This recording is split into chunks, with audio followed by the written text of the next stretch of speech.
Assalamualaikum warahmatullahi wabarakatuh. Ketemu lagi sama aku Hanifa. Apa kabar nih teman-teman? Semoga kalian selalu sehat, selalu baik-baik aja seperti biasanya, selalu semangat. Dan untuk kalian yang baru pertama kali nonton video aku juga selamat datang, selamat nonton. Aku upload video baru setiap hari Selasa, Kamis, dan Sabtu jam 8 malam. Jadi kalian harus stay tune dan jangan lupa nonton ya. Oke guys, kali ini aku membahas satu kasus yang penuh dengan misteri. Kasusnya itu terjadi di Australia. Belum lama ini kasusnya itu mulai terungkap sebenarnya di tahun 2019 sampai 2020-an awal, tapi 2021 kemarin ini bener-bener booming lagi tuh. Jadi ceritanya ada salah satu warga negara Australia yang jadi buronan polisi karena dia melakukan penipuan yang luar biasa besar, teman-teman. Tapi pas polisi mau tangkap, dia tiba-tiba menghilang. Nah, bulan Februari kemarin nih, dia akhirnya ditemuin. Tapi sebenarnya nggak dirinya sepenuhnya gitu ya, cuma sebagian dari dirinya aja. Maksudnya gimana sih? Daripada penasaran, langsung aja yuk kita bahas cerita lengkapnya.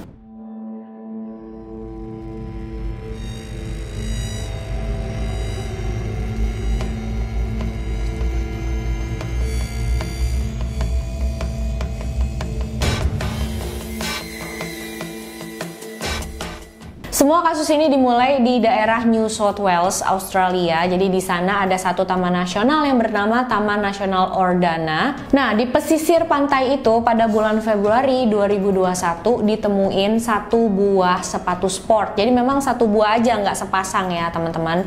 Tapi yang bikin mengerikannya di dalam sepatu itu ada kaki manusia juga, dan keadaannya pun sudah lumayan membusuk. Yang menemukan itu adalah para pekemah yang lagi berkemah di sana. Setelah mereka menemukan hal itu, pastinya mereka shock banget dan langsung melaporkan hal ini sama polisi. Polisi langsung cepat-cepat datang ke sana. Sepatu dan kaki itu pun langsung dibawa ya ke laboratorium untuk diperiksa. Dan setelah mereka melakukan pemeriksaan, bisa diketahui kalau kaki itu adalah milik seorang wanita yang bernama Melissa Caddick. Nah, siapa sih Melissa Caddick ini, teman-teman? Aku bakal ceritain tentang latar belakang kehidupannya dulu ya sebentar.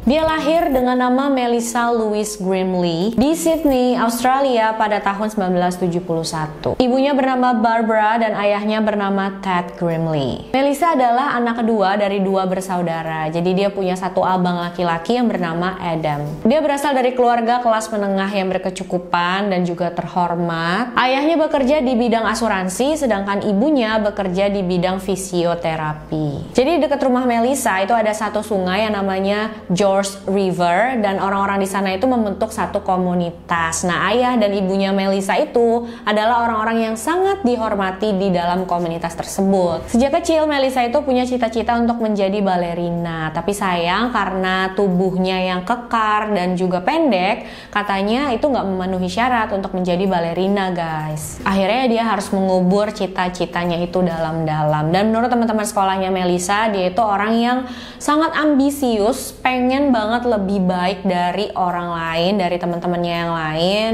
Bahkan dari SD aja dia tuh udah pengen banget bergabung sama satu kelompok yang hits gitu di sekolah. Jadi dia pengennya bergabung sama anak-anak yang populer, nggak mau bergaul sama anak-anak yang kurang populer lah gitu. Ini pernyataan menurut temannya Melissa ya. Sayangnya aku nggak bisa nemuin banyak informasi tentang Melissa kayak gimana gitu ya waktu masa kecilnya, cuma kayak gitu aja. Jadi kita langsung lanjut ya ke bulan April tahun 2000. Saat itu Melissa sudah hampir berumur 29 tahun dan dia memutuskan untuk menikah dengan seorang pria yang bernama Tony Caddick. Tony ini umurnya 1 tahun lebih muda dari Melissa. Dia waktu itu baru berumur 28 tahun dan dia bekerja sebagai buruh bangunan. Di hari pernikahannya Melissa sempat marah besar sama penata rambutnya karena penata rambutnya itu datang telat. Dan menurut teman-temannya Melissa, pernikahannya Melissa dengan Tony Caddick itu bener-bener mewah banget. Mereka sampai berpikir kok kayak nggak masuk akal ya, karena Melissa itu kan pekerjaannya cuma sebagai perencana keuangan dan suaminya itu adalah buruh bangunan.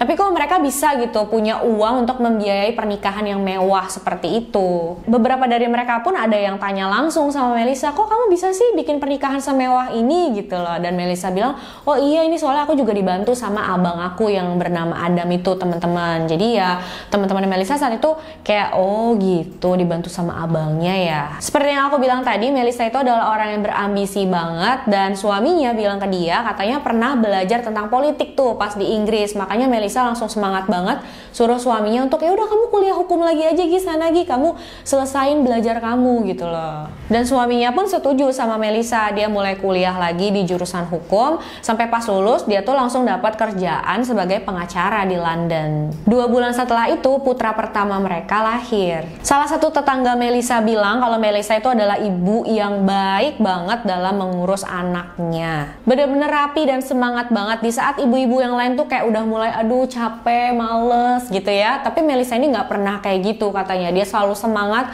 selalu aja rapi gitu anaknya. Pokoknya semua urusan anaknya tuh beres lah sama dia. Melissa juga selalu memandang anaknya penuh dengan kasih sayang. Dia selalu ceritain yang baik-baik tentang anaknya ke orang-orang terdekat dia, ke teman-temannya, ke keluarganya. Dia selalu ngebanggain anaknya gitu. Tapi yang bikin mereka rada aneh itu, Melissa nih nggak pernah cerita tentang suaminya Tony Caddick yang saat itu sedang bekerja di London. Terus setelah beberapa tahun, akhirnya Melissa ini cerita tuh sama tetangganya kalau ternyata dia udah dibohongin sama suaminya. Jadi suaminya itu ternyata di London nggak jadi pengacara seperti yang dia bilang. Bahkan di London itu ya suaminya nggak kerja gitu. Pas dia nyamperin suaminya ke London pun, dia harus minta abangnya untuk jemput dia, bawa dia pulang karena suaminya nggak bisa kasih dia biaya untuk balik lagi ke Australia, teman-teman. Melissa juga bilang sama orang-orang kalau suaminya itu selingkuh. Jadi pas dia pulang dari London itu ya dia langsung cerita tuh ke orang-orang, ternyata suami aku di sana nggak kerja, udah gitu dia selingkuh segala macam. Tapi beberapa orang yang kenal sama Tony, kenal sama Melissa juga, mereka bilang tuh mereka sering gitu ya ngelihat Melissa itu pergi ke bar bersama laki-laki lain. Dan pada saat itu Melissa masih menikah sama Tony Caddick. Bahkan ada salah satu teman suaminya Melissa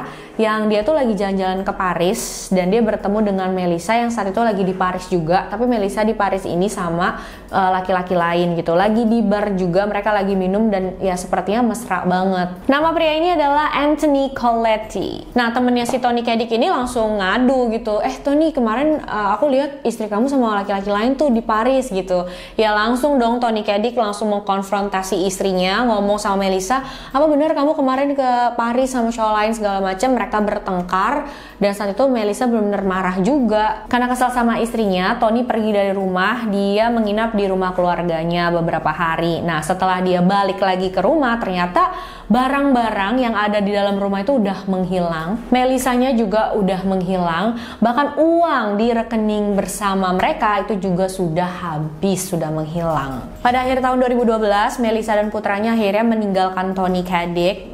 Dia pergi dan setelah pergi itu, setelah dia pisah sama Tony itu ya, dia ngejelek-jelekin Tony sama orang-orang yang dia kenal gitu. Dia bilang, kenapa, kan pasti pada nanya gitu ya, kenapa kamu kok pisah sih sama suami kamu? Iya soalnya dia itu orangnya mendominasi, kasar, suka marah-marah, pokoknya segala macem yang jelek-jelek gitu tentang suaminya. Dan akhirnya setelah beberapa lama Melissa berpisah dengan suami pertamanya, dia pun menikah dengan suami keduanya. Dan siapa suami keduanya itu teman-teman? Dia adalah Anthony Coletti. Yes, yang tadi dilihat berdua di bar yang ada di Paris sama temennya Tony itu. Oke, itu sedikit background dari Melissa dan sekarang kita balik lagi ke kasusnya. Tadi polisi menemukan sepatu dan di dalamnya ada kaki itu ya yang diidentifikasi miliknya Melissa Caddick. Melissa itu terakhir kali terlihat pada tanggal 12 November 2020 sekitar jam 5:30 pagi. Jadi pagi itu putranya Melissa kayak mendengar suara orang berlari gitu ya. Pas dia keluar udah gak ada siapa-siapa, tapi dipercaya kalau itu adalah suara berlarinya Melissa. Jadi pagi itu putranya Melissa kayak ngedengar ada suara pintu kebuka dan ada suara orang berlari gitu loh teman-teman. Yang dipercaya itu adalah Melissa yang lagi keluar rumah karena setelah itu mereka nggak bisa menemukan Melissa dimanapun katanya. Tapi anehnya ya, suaminya itu baru melaporkan kalau Melissa menghilang 30 jam kemudian. Memang rada aneh ya teman-teman, kenapa harus nunggu sampai 30 jam dulu baru suaminya ngelaporin ke polisi. Padahal saat itu Melissa pergi tanpa bawa handphone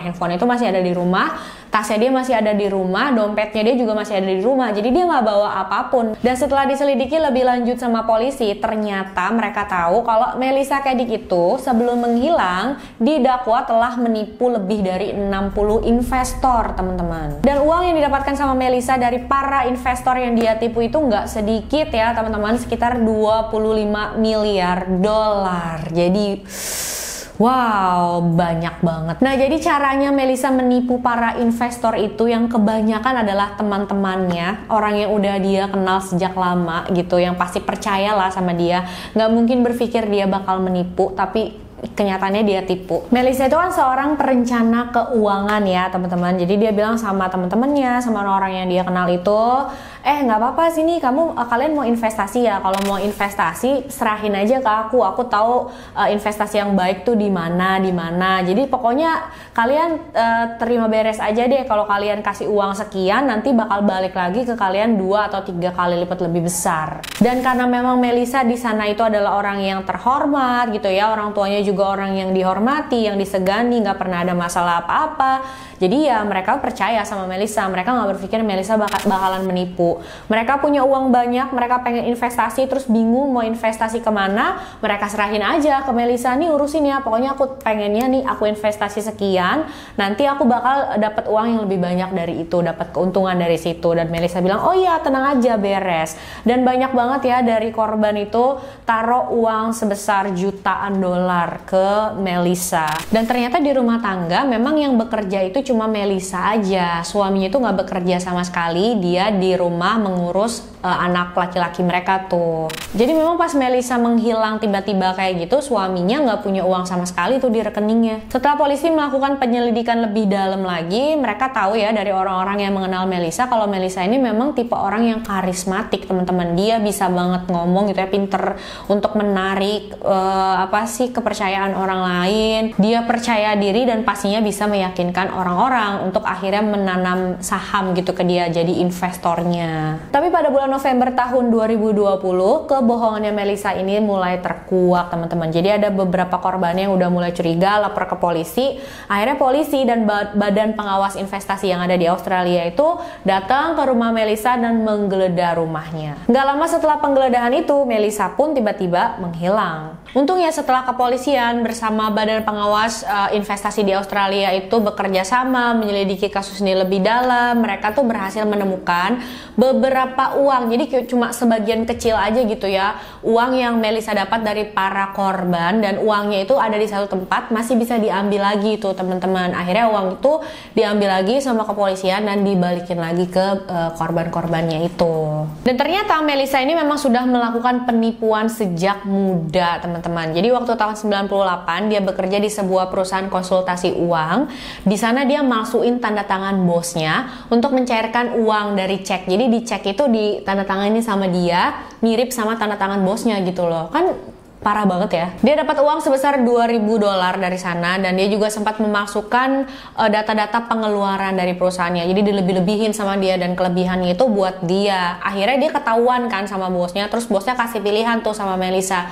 Ya udah gini aja ya Melissa, kamu mau saya laporin ke polisi atau kamu berhenti aja kerja di sini. Akhirnya Melissa pun memilih untuk berhenti. Dan memang sebagian besar uang yang didapatkan Melissa dari para investor itu, para korbannya dia pakai untuk gaya hidup mewahnya, teman-teman. Karena Melissa ini memang punya mansion yang keren dan mewah banget di Sydney gitu ya.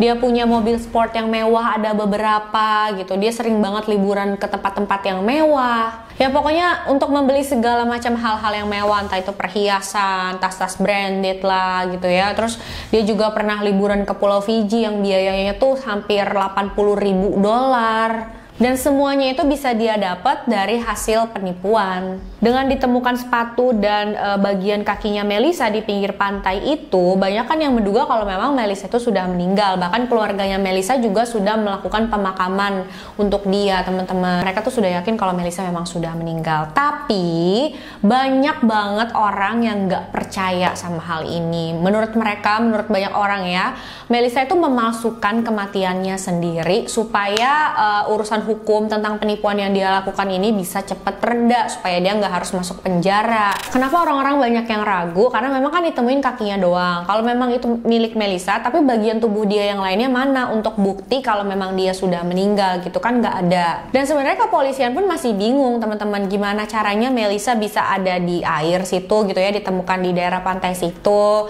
Apakah dia meninggal karena apa? Karena apa? Yang didapatkan cuma bagian kaki aja. Jadi petugas autopsi pun ya nggak bisa tahu penyebab kematiannya dia apa, apakah benar dia sudah meninggal atau belum, ya nggak bisa dipastikan gitu loh. Dan satu lagi yang aneh, di rumahnya Melissa itu kan banyak banget CCTV, entah di bagian depan, belakang, di dalam, atau di luar rumahnya gitu ya teman-teman. Tapi saat Melissa keluar, yang katanya anaknya dengar suara itu dan kemungkinan besar itu adalah Melissa keluar, itu sama sekali nggak terekam CCTV gitu loh. Jadi ya aneh aja, kok dia keluar rumah lewat mana, kok nggak kerekam di CCTV.